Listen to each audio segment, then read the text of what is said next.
নমস্কার, Assam prime network থেকে আমি ইন্দ্রাণী আপনাদের স্বাগত জানাচ্ছি। পেহেলগ্রাম সন্ত্রাসী হামলায় নিহতদের পরিবারকে 5 লক্ষ টাকা আর্থিক সহায়তার ঘোষণা, রাজ্য মন্ত্রিসভার অনুমোদনের কথা জানালেন মুখ্যমন্ত্রী হিমন্ত বিশ্ব শর্মা। গতকাল মন্ত্রিসভার বৈঠকে পেহেলগাম ঘটনার শিকারদের আত্মীয়দের জন্য 5 লক্ষ টাকা অনুদান অনুমোদন করা হয়েছে বলে আজ এক সাংবাদিক সম্মেলনে একথা জানান মুখ্যমন্ত্রী স্বয়ং। তিনি বলেন, পেহেলগাম সন্ত্রাসী আক্রমণ মূলত শান্তি ও মানবতাকে কলঙ্কিত করেছে।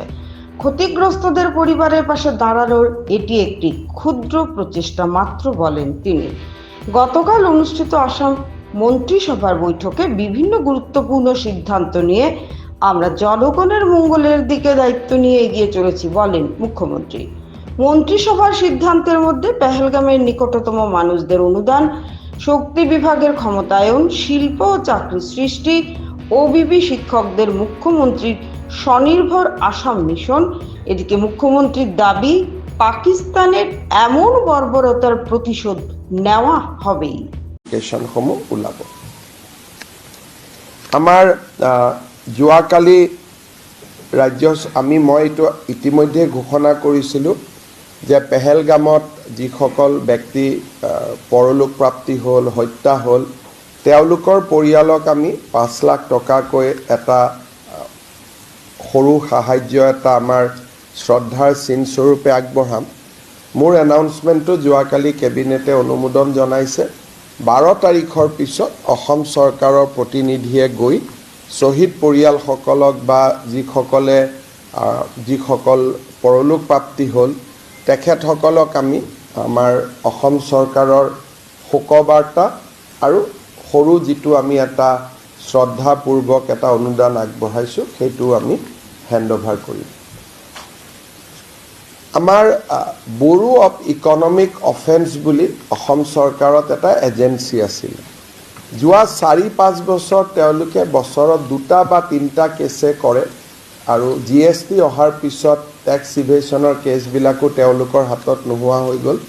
সেইকাৰণে আমি BIO আৰু ভিজিলেন্স এণ্টি কৰাপশ্যনক চামিল কৰাৰ সিদ্ধান্ত লৈছোঁ, যাতে বেছি পুলিচ অফিচাৰ পালে ভিজিলেন্স আৰু এণ্টি কৰাপশ্যনে তেওঁলোকৰ এণ্টি কৰাপশ্যন ড্ৰাইভটো আৰু বেছি ষ্ট্ৰং কৰিব পাৰে।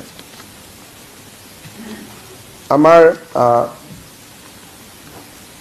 যোৱাকালি কেবিনেটত আমি নলবাৰী জিলাত এটা ঘোষণা কৰিছিলোঁ যে তাত যিটো দীৰ্ঘকালীন OBB এটা সমস্যা আছিল। কিছুমান শিক্ষকে OBBত চাকৰি পালে, নাপালে, চাকৰি বাদ পৰিলে।